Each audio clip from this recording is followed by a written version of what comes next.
cesser de me presser dans tes grands bras. Ne me tente pas, ne me tente pas. Je vais pas encore une fois, pour un faux pas. Ah, la cramer tentation, le bah alors ça... ventre. Non.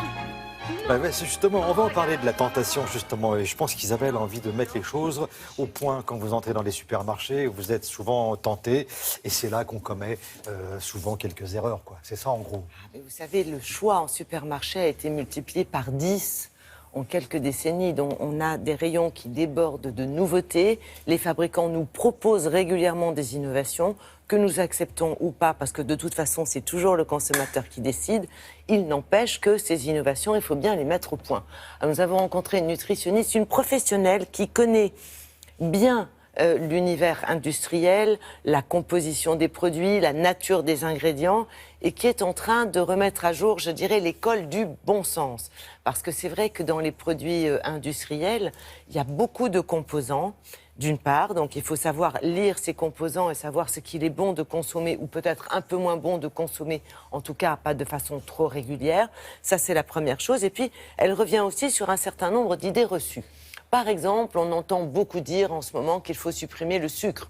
Le sucre est en train, en France, en tous les cas, de devenir une sorte de gros mot. Vous voyez ce que je veux dire? C'est vrai, oui, oui. Mais bien oui, sûr. oui. Sel et sucre, les deux gros mots du moment. Sur le sucre, supprimons le sucre. Alors, pour ne pas trop se priver du goût sucré, on vous propose différents édulcorants. Oui, mais l'aspartame n'a pas forcément bonne presse. Le maltitol, attention, est laxatif. La stevia, attention, a le goût de réglisse. Tout le monde n'aime pas forcément la stevia. Ça n'est qu'un exemple. Alors qu'en fait, il suffirait de réduire simplement notre consommation de sucre avec un peu de bon sens, parce que le sucre, il ne faut pas le supprimer complètement. On a besoin d'au moins 1 ou 2 morceaux par jour. C'est la nourriture du cerveau. Et le cerveau, ça peut servir. Voilà, je vous l'avais dit qu'Isabelle allait mettre les choses au point aujourd'hui. Voilà.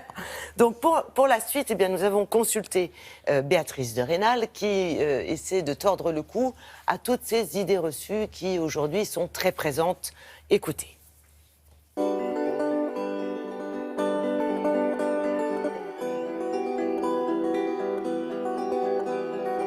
Il ne faut pas supprimer le sucre de table. Celui-ci est indispensable parce qu'il va vous donner des petits coups de pouce nécessaires, notamment pour le cerveau, parce que c'est le carburant préféré du cerveau. Et puis bien sûr, le sucre va vous permettre de consommer des aliments qui sont très sains et indispensables et qui ont besoin parfois d'un petit peu de sucre. Par exemple, certains fruits lorsqu'ils sont cuits, certains laitages lorsqu'ils sont nature, et les enfants n'aiment pas trop l'acidité naturelle des yaourts par exemple. Donc un petit peu de sucre, mais soyez raisonnable.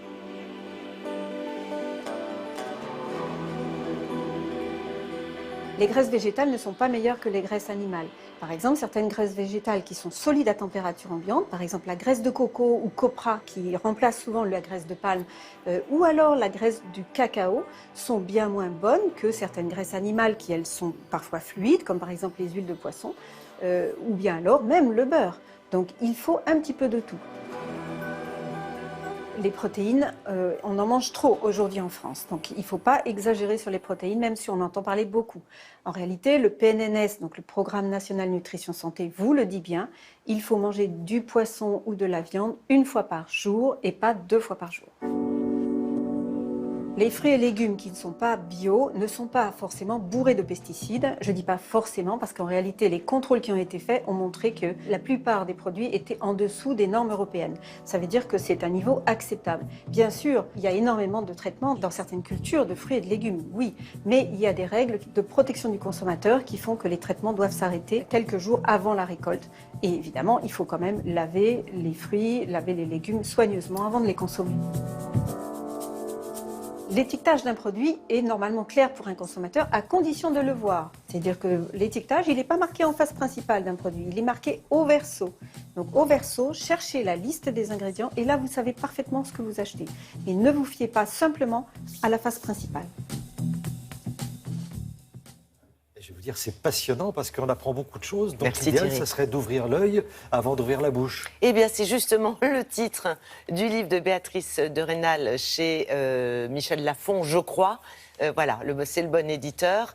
Effectivement, je vous dis, c'est l'école du bon sens. Stop au diktat. L'alimentation doit être équilibrée. On peut manger de tout, raisonnablement, évidemment, de façon modérée. Fin du sujet.